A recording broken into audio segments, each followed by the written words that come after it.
हाँ तो जना तरीका से लुटावा तनी ना कुछ ना बाची जो 5 पीढ़ी या 7 पीढ़ी खाई। हम यही से कहत तनी कि हमारा ओम के हिस्सा रोलो अलग कर दी। अब हमरा से बर्दाश्त नहीं के होकर।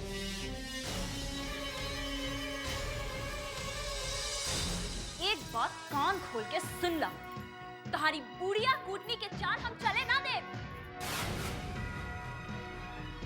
छाती पे बैठ के मुंह मत डराओ।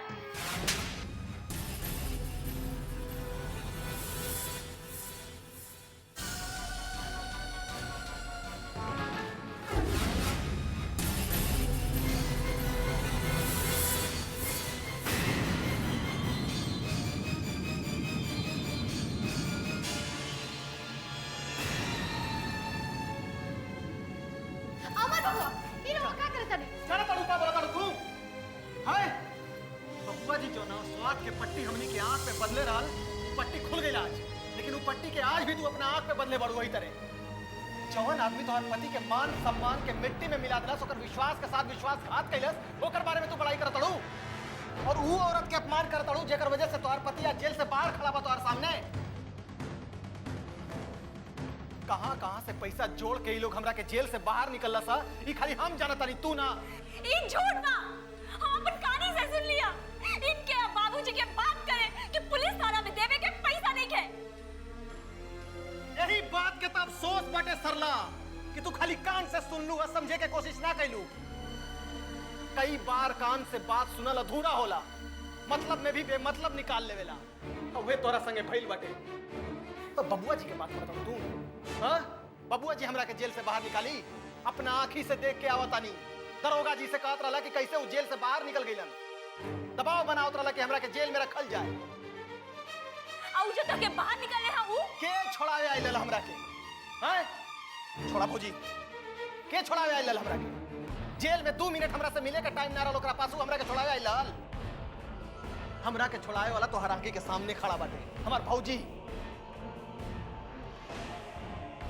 हां, इनका तो रूप देखकर दरोगा छोड़ देला ना। सरला ढेर बोलू त मार के तोहर दांत तोड़ देब हम। देखा तड़ू का बोलत यही, हैं? अभी तक एकरा आंखी से पट्टी नहीं के खुलल। राउर जैसन देवी औरत पे इल्जाम लगावत दिया और बबुआ जी के छोड़ावे के ताकत ना रहल उनकरा पास, लेकिन हम छूट गई उनकरा से, उनकर विश्वासघात से। अचानक अड़ू के हमरा के बाहर छोड़ा के लिए आइला, हमार सामने खड़ा बा हमार भौजी।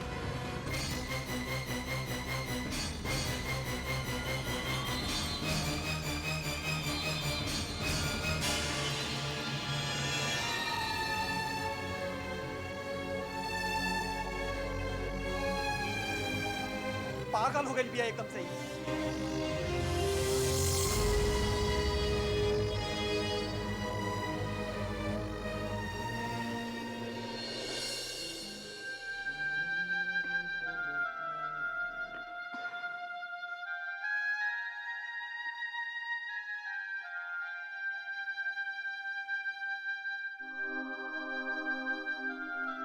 हमरा के डॉक्टर के पास ले चली, हमारे पेट में बहुत दर्द होता। रवा सुनत नहीं की, हमारे पेट में तेज दर्द हो रहा बा, हमरा के डॉक्टर के पास ले चली। देख हमरा लगे टाइम नहीं खे। काहे खुदा चलावत बड़ा का, बीवी बच्चा खातिर समय नहीं खे और गाँव वालन के घर में जहर घोले खातिर समय बा। तुम तोर बकवास सुने खातिर नहीं की। देख एगो बहुत जरूरी मीटिंग में जाता ली, तू जाके कोनो डॉक्टर को दिखा लेना। डॉक्टर से दिखावे के खातिर शहर जाए के पड़ी, यहाँ गांव में डॉक्टर कहाँ बा?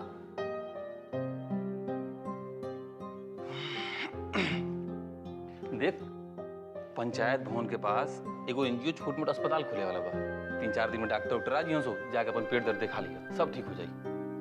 अब डॉक्टर से दिखावे के खातिर 2-4 दिन और रुकी। पति बानी की कसाई बानी। देखा हम तुमसे बहस नहीं करल चाह, हम एगो बहुत जरूरी मीटिंग में जाता नहीं, हमारा देर होता, हम थोड़ा सा रात में मिलब हमार लैला, हैं?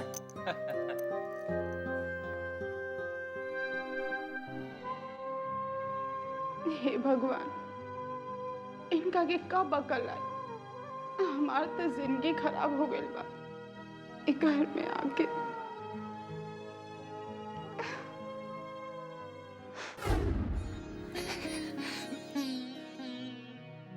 ना ना ना, रोए के ना, इतना बड़ लड़का ना रोएला।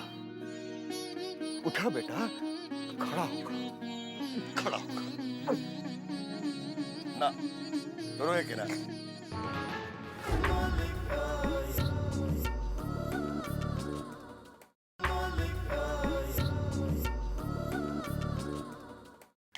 बाबूजी, है दवाई।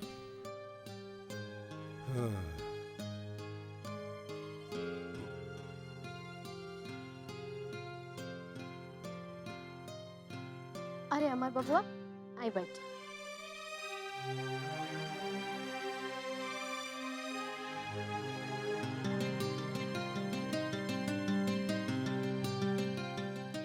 का है अब का भाई? बाबूजी, हम तो यो लायक नहीं कि रउआ से माफी मांग सकी, लेकिन का करी, एकरा अलावा हमारे पास कोनो विकल्प नहीं के। हम बार बार गलती के लिए बनी, रउआ लोग के लाख समझौला के बाद भी नहीं की समझ ले। का करी बाबूजी, वक्त के साथ उम्र और कद दोनों बढ़ गए, लेकिन सोचे समझे के क्षमता नहीं के बढ़ा। हम रउआ लोग के बहुत तकलीफ दिले बनी, और सजा भी मिल गई बा हमके जेल जाके। लेकिन तकलीफ तो ये बात के बा कि हमरा वजह से आपके अस्पताल जाए के पड़ गई।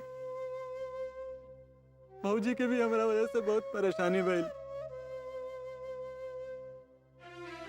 घर के मान मर्यादा सब कुछ हम अपना स्वार्थ खातिर मिट्टी में मिला दिले बनी। ये सब पाप लेके हम कहाँ जाए बाबूजी?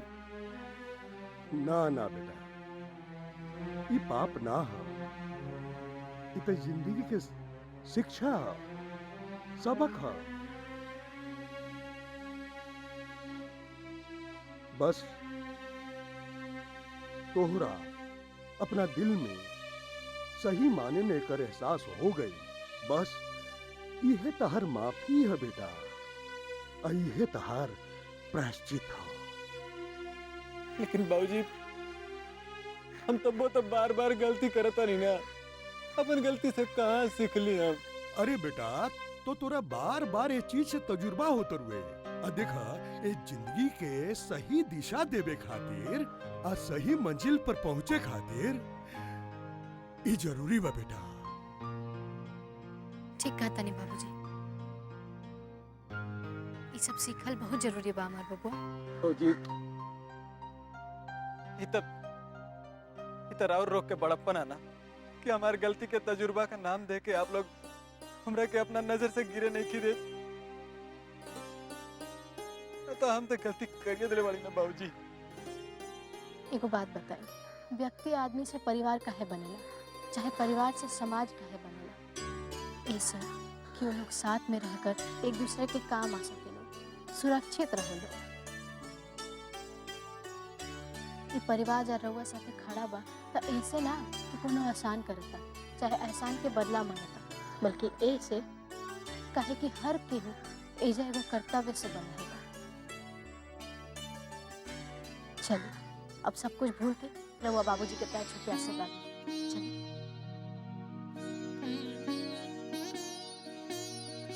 माफ कर दे बाबूजी। अरे हमार माफी, हमार आशीर्वाद तो तहरा लोग के साथे हमेशा से बा बेटा। ना ना ना, रोए के ना, इतना बड़ लड़का ना रोएला। बस उठा बेटा, खड़ा होखा, खड़ा होखा। ना रोए के ना, ना रोए के, हिम्मत करा, खड़ा होगा।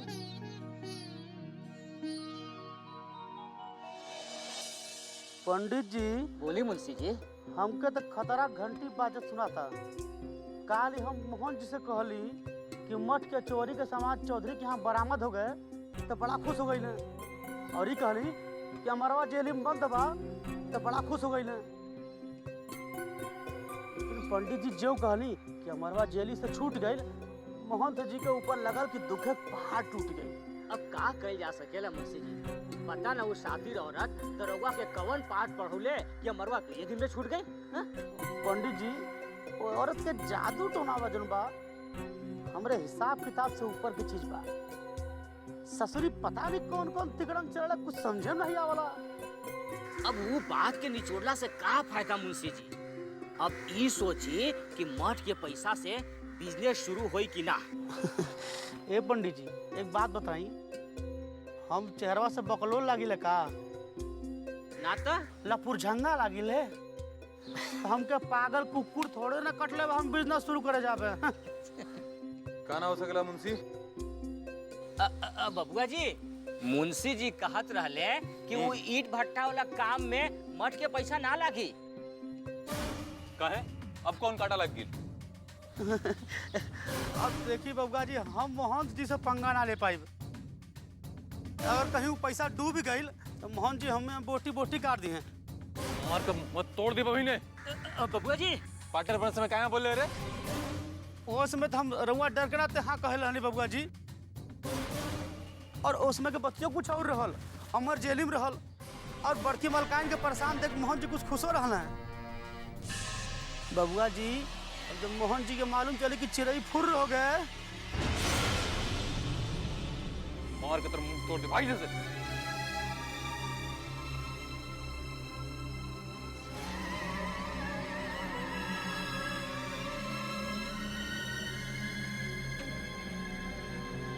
अभियो हमार मुट्ठी में एगो मोहरा बा, अमर की बीवी। ओकरा लागत बा कि हम अमर के रिहा करोले बनी। अगर हम अमर की बीवी के भरोसा में ले लें तब बाजी पलटी में देर ना लगी। आज लागता कि जैसे हमार लड़का हमरा पास लौट के आ गई।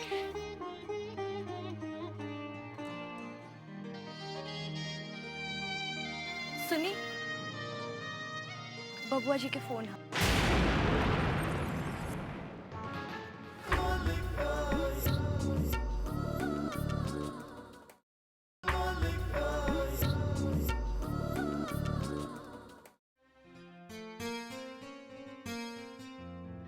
अरे राजेंद्र बबुआ, कहाँ गए रहला? अरे भौजी, बड़की कर्जा चुकावे खातिर पैसा निकाले बैंक में गई रहली। रउआ ई कहत बानी? पता ना कुसुम का कहत बाड़ी। अरे तू के कर बात लेके बैठ गई, जेकर जितना अकल होई उतने बात करी नू। आजकल दोनों बेटियन के फोन भी नहीं खेआवत।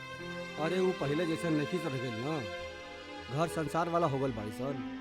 अब घर में हजारों काम पड़ल रहेला, घर गृहस्थी के बोझ तो जनते बाड़ू। घर गृहस्थी के बोझ तो समझते बानी, बाकी घर गृहस्थी के बोझ से रिश्ता नाता थोड़े भुला जाला। हाँ ये बा। प्रणाम। अरे खुश रहा बेटो। का हो, परीक्षा बीत गई का? जी सब ठीक ठाक बीत गई। नंबर तो बढ़िया आई नू। जी अब जौन हमार काम रहे वो काम अच्छे से कर ले बानी। नंबर देवे और ना देवे काम तो चेक करे वाले के बा। हाँ ये तो ठीक है कहला, बाकी अच्छे से लिख लो खबा तो नंबर बढ़िया आइबे करी। जी घर में सब ठीक ठाक बा ना? वो माई कहत रहे कि घर के हालत ठीक ना बा, पता नहीं क्या होत बा। हाँ वो तो कहबे करी हन। अब तू आ गई बड़ा तो समझावा हम करा के। पता नहीं का दिमाग में उल जलूल लेके बैठल बाड़ी। अब हमनी के बात तो सुनत नहीं की, शायद तहार बात सुनस। भैल का? अब उनकरे से पूछी। हाँ कहाँ गई बिया? पढ़ाई नाजी के साथ मंदिर गई बाड़ी।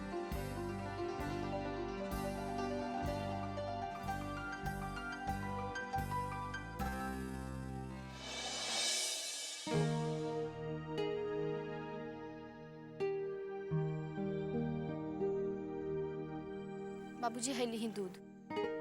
हाँ दो।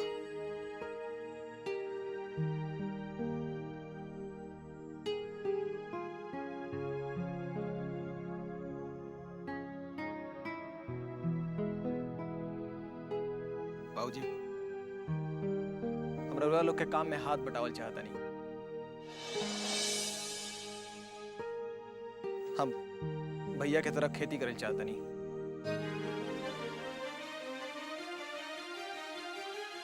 अरे ये तो बहुत ही अच्छा बात बा। ऐसे बढ़िया बात और का हो सकेला।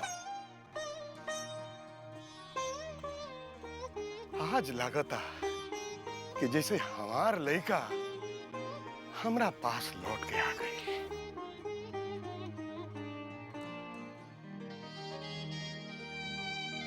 सुनी, बबुआ जी के फोन है।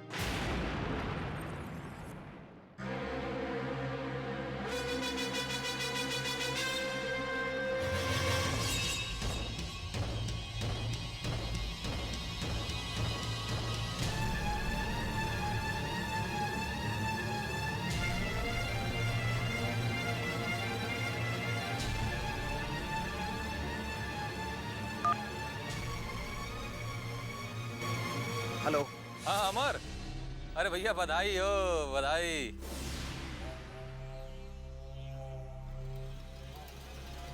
देखा कोनो तकलीफ तो ना भइला ना? हम जेलर से कुल बोल दिले रहली तोरा बारे में। देखा एक काम रहला, बिजनेस में 1 लाख रुपया का जरूरत रहला, लेकिन घबरा मत, तोहर मेहरारू के कहला पे हम ओके लगा देतली हैं।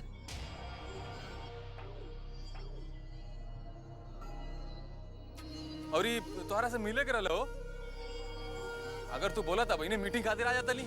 लात मारा तानी हम तोहरा के और तोहार बिजनेस के।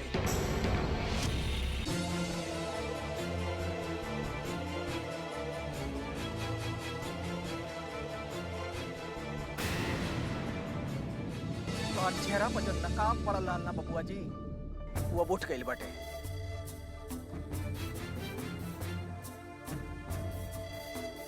और अब हमके तोहरा संगे कौनो रिश्ता नहीं खे रखे के। और हाँ, एक बात और अपन भेजा में घुसाला, आइंदा से अगर हमरा घरे तू हमरा के या चाहे हमार मेहरारू के फोन कैला तो तोहर कुंडली बिगाड़ देव हम।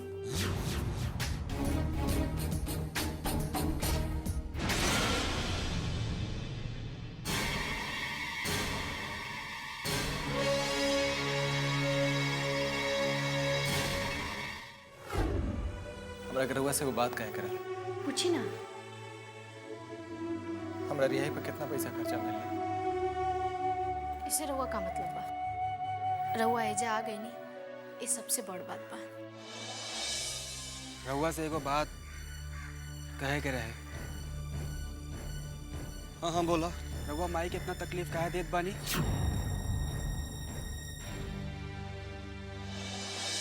अरे दिनवा। जी बाबूजी। अरे ते कहाँ घूमत चलता रे? हम तो मिल पे गए रहली बाबूजी। ते उजा बैठ के का गप लड़ावत रहीस? ओइजा बहुत बड़ा गाड़ी में मुंबई से कोनो सेठ आइल बा बाबूजी।